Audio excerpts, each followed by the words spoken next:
오늘의 말씀은 어떻게 하면 우리 교회 공동체를 잘 갖고 나갈 수 있냐에 대한 내용입니다. 하나님께서 교회 공동체를 허락하신 이유는 혼자가 아니라 함께 살아가시도록 하기 위한 것입니다. 또한 교회 공동체가 하나님과의 연결되고 사랑하며 서로 사랑하며 세상에 예수 그리스도의 복음을 전하는 영적 전투지휘소로 사용하시는 의미도 있을 것입니다. 이에 교회 공동체는 믿음을 성장시키고 천국의 기쁨을 미리 경험하며 세상 속에서 하나님의 사랑과 은혜를 드러내는 특별한 장소로 가꾸어져야 하는 이유입니다. 그러나 실제로 교회 공동체는 싸움의 장이 되기도 합니다. 이런 모습을 보이는 교회들을 향해 세상에서 교회와 교인들을 종종 비판하기도 합니다. 물론 교회를 잘 모르기 때문에 그렇기도 하고 실제로 교회와 교인들이 그렇게 보이게 행동하기 때문이기도 합니다. 세상에서는 교인들이 설교와는 다르게 행동한다고 비판하며 위선자들이라고 합니다. 교회가 재정에 지나치게 집착한다고 주장하며 돈만 밝힌다거나 교회는 돈벌이 수단이라고 비난하는 사람들도 있습니다. 교회 지도자나 목회자가 권력을 남용한다며 사이비 집단 또는 독재적이라고 묘사도 합니다.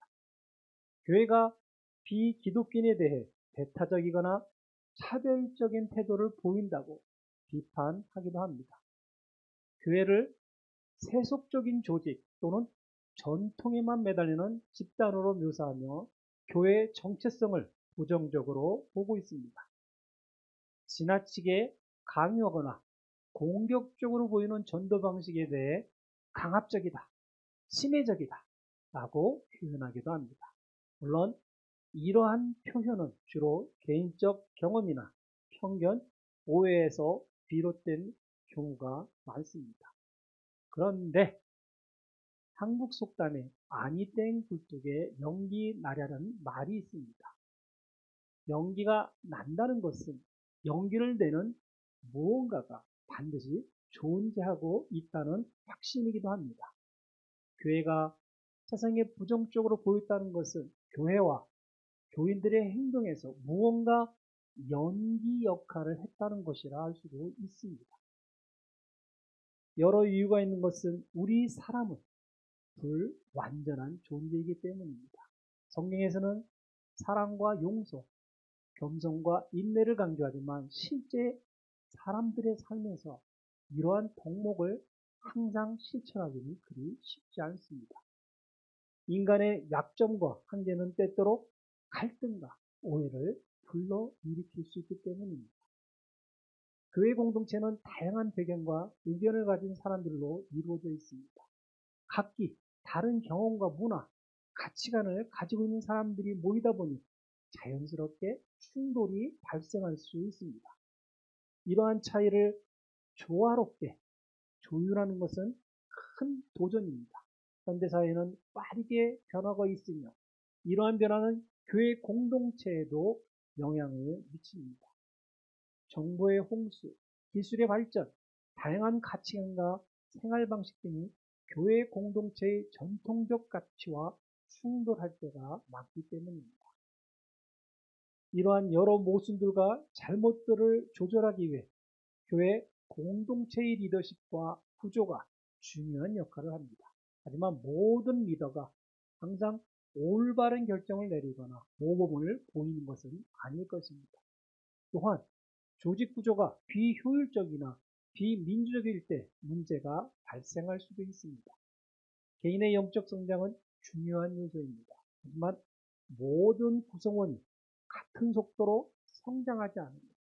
때로는 영적인 성장이 저해될 수 있는 요인이 존재합니다. 이는 공동체의 일치와 화합을 방해할 수 있도록 합니다. 교회 공동체는 외부의 압력과 유혹에 노출되기도 쉽습니다. 세속적인 가치관이나 물질주의, 경쟁 등의 외부 요소들이 공동체의 영적 순수성과 목표를 흐트러뜨릴 수도 있습니다.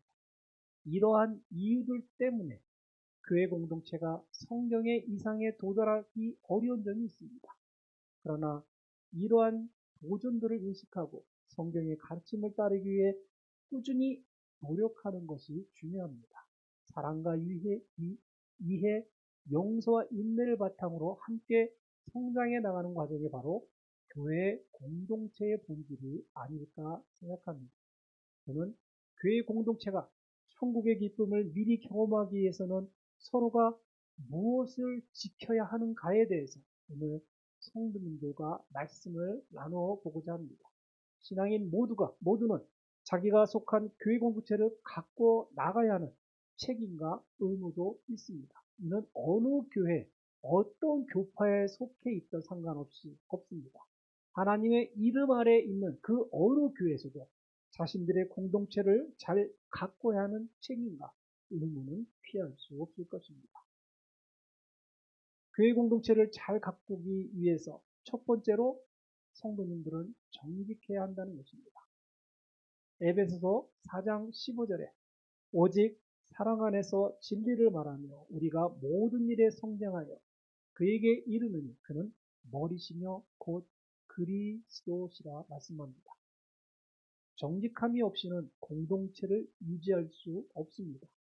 진리는 인식이 정확해야 하면 물론 태도도 상냥해야만 하기 때문입니다.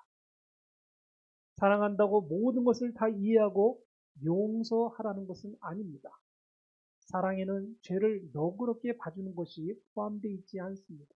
솔로몬은 바른 대답을 하는 입술에 모든 사람들이 입맞추리라고 말했습니다.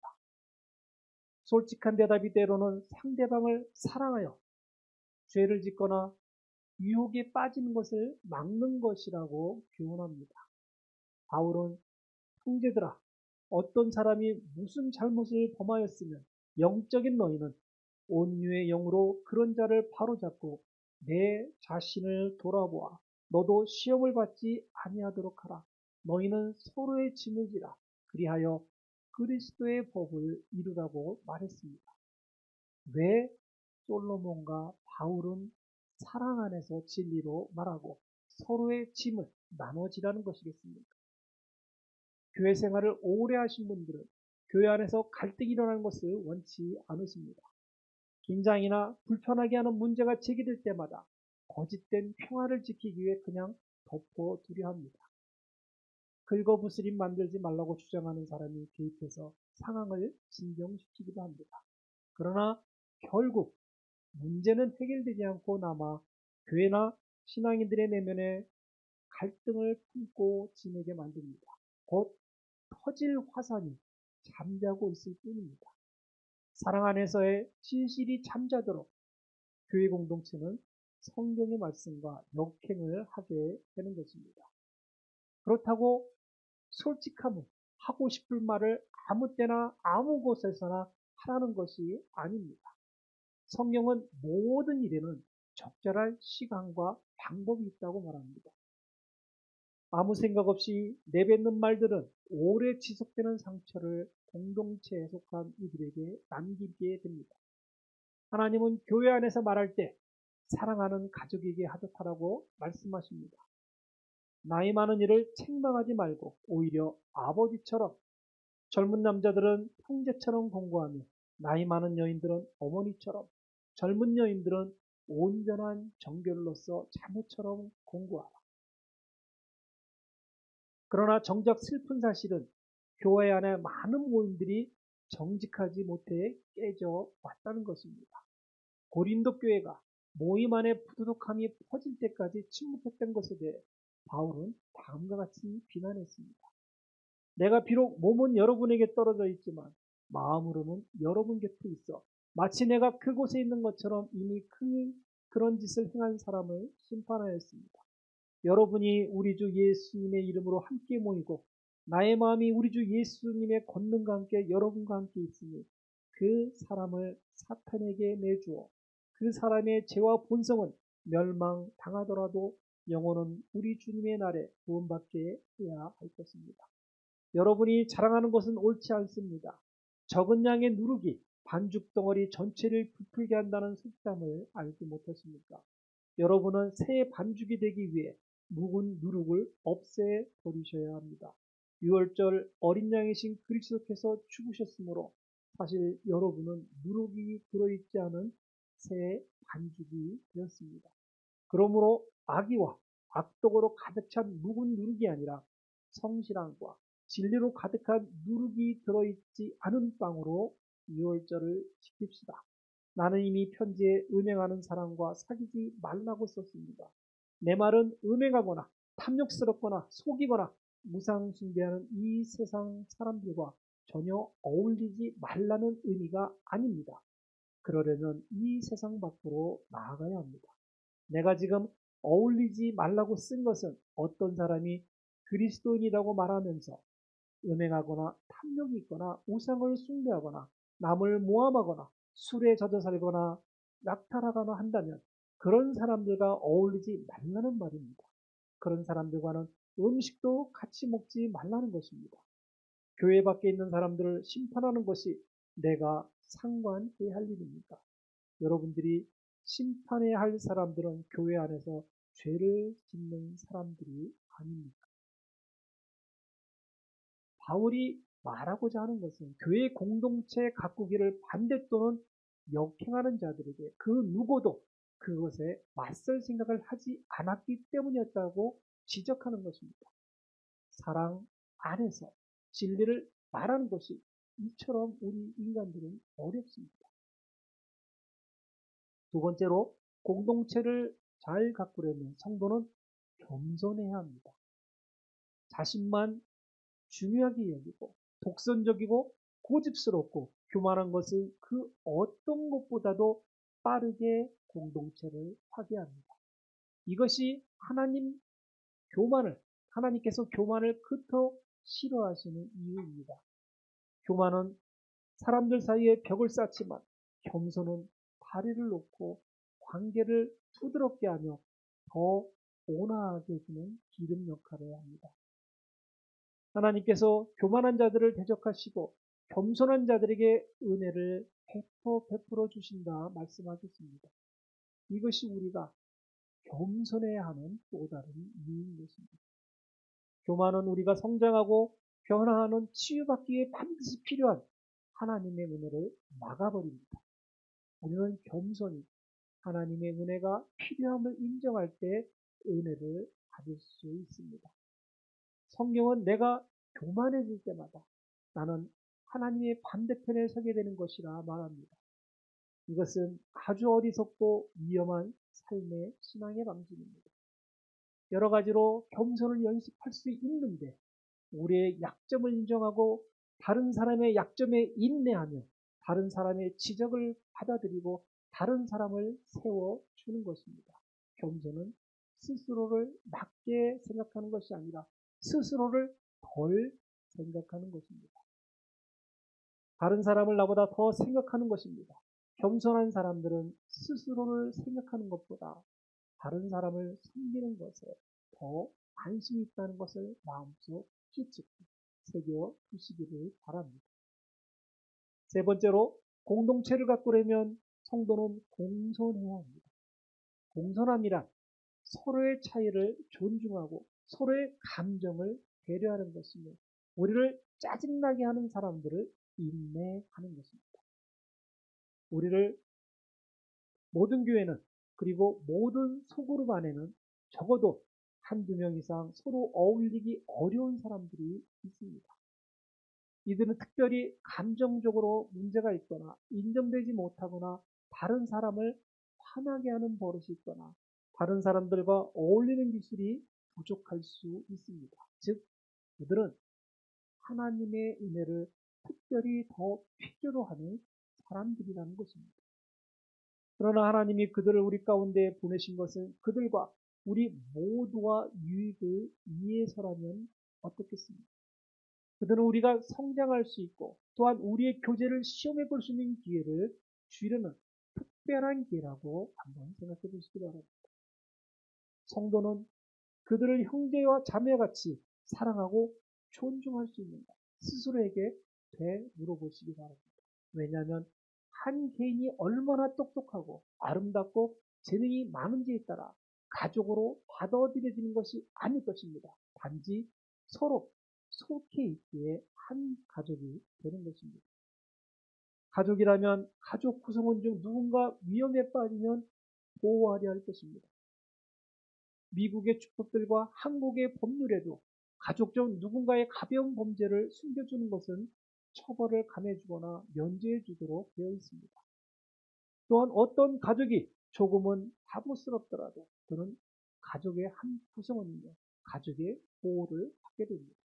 마찬가지로 성경에서도 형제로 서로 다정하게 사랑하며 서로 존중하기를 먼저 하라고 합니다. 교회 공동체는 가족입니다. 서로의 모자람은 채워주고 서로의 슬픔은 나눠가지고 서로의 기쁨은 함께하는 것입니다.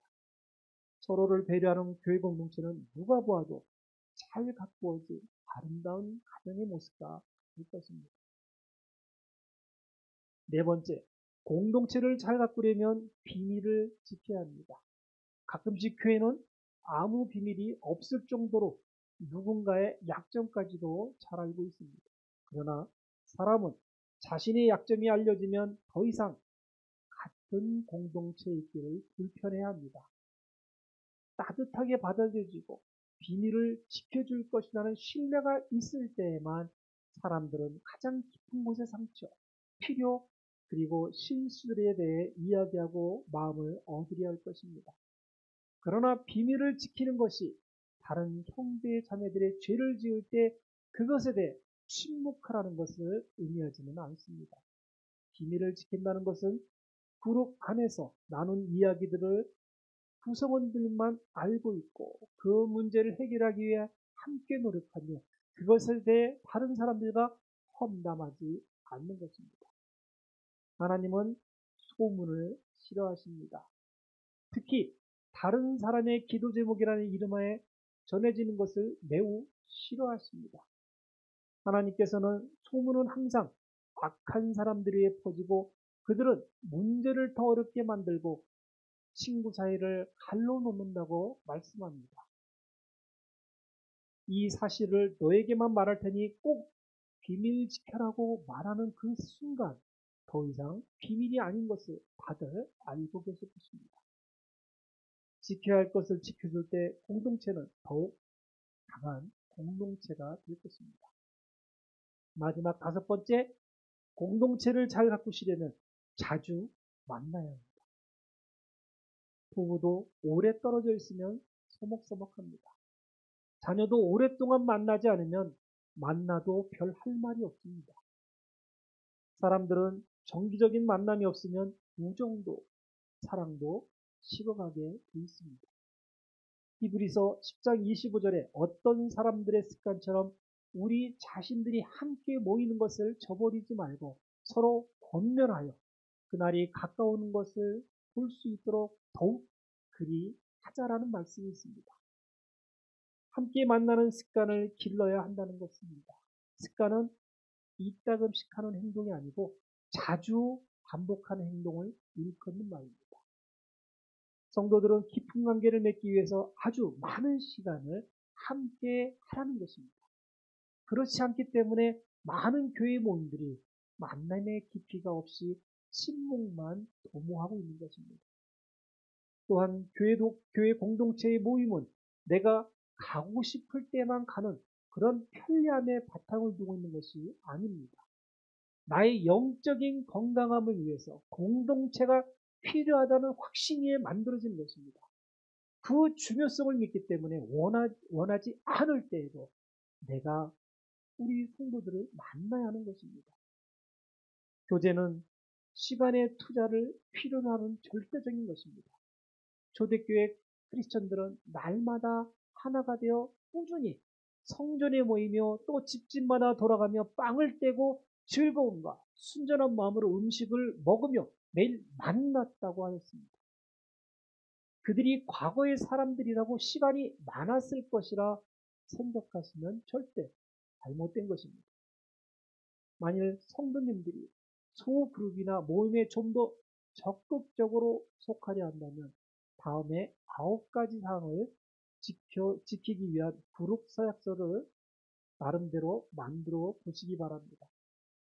나는 매 모임에 솔직한 감정을 나누고 서로 격려하고 서로 돕고 서로 용서하고 사랑으로 진실을 말하고 서로의 약점을 인정하고 서로의 차이를 존중하고 말을 퍼뜨리지 않고 이 모임의 최우선순위로 둘 것이다. 지금까지 교회 공동체를 잘 가꾸기 위한 말씀을 나눠보았습니다. 교회 공동체는 하나님의 가족이며 천국의 기쁨을 미리 맛볼 수 있는 축복의 장소입니다. 이 공동체를 잘 가꾸는 일은 하나님께서 우리에게 주신 중요한 사명이며 이 세상에서 하나님 나라를 드러내는 강력한 증거가 될 것입니다. 미권의 목사님께서 강조하신 것처럼 교회 공동체를 가꾸기 위해서는 정직, 겸손, 공손, 그리고 비밀을 지키는 신뢰가 필요합니다. 정직은 진리를 사랑 안에서 말하는 것이며 겸손은 자신을 낮추어 다른 사람을 존중하는 것입니다. 공손은 서로를 배려하며 인내하는 태도이고 비밀을 지키는 신뢰는 서로의 약점과 아픔을 보여주는 사랑의 표현입니다. 이러한 덕목을 실천하며 교회 공동체를 가꿀 때 우리는 예수 그리스도의 모습을 닮아가게 되고 세상 속에서 빛과 소금의 역할을 감당할 수 있게 되는 것입니다. 물론 완벽한 교회는 없습니다. 하지만 하나님의 은혜와 성령의 인도하심을 구하며 함께 노력할 때 교회는 세상을 향해 사랑과 희망의 메시지를 전하는 거룩한 하나님의 도구가 될 것입니다. 우리가 서로를 사랑하고 섬기며 격려함으로써 하나님께서 기뻐하시는 아름다운 공동체로 세워져 가기를 기도합니다. 교회는 건물이 아니라 예수님의 일부로 모인 사람들입니다. 따라서 교회 공동체를 가꾸는 일은 곧 하나님 나라를 확장하는 일이며 모든 성도가 함께 감당해야 하는 소명일 것입니다. 서로 돌아보아 사랑과 선행을 격려하며 모이기를 피하는 어떤 사람들의 습관과 같이 하지 말고 오직 권하여 그날이 가까이 봄을 볼 수 있도록 우리 henderson 교회 성도님들 힘써 주시기를 부탁드립니다. 이 말씀을 새기며 우리 모두가 하나님이 기뻐하시는 공동체를 이루어가는 우리의 목적을 두시고 최선을 다하시는 성도님 되시기를 우리 주 예수 그리스도의 이름으로 축원드립니다. 아멘.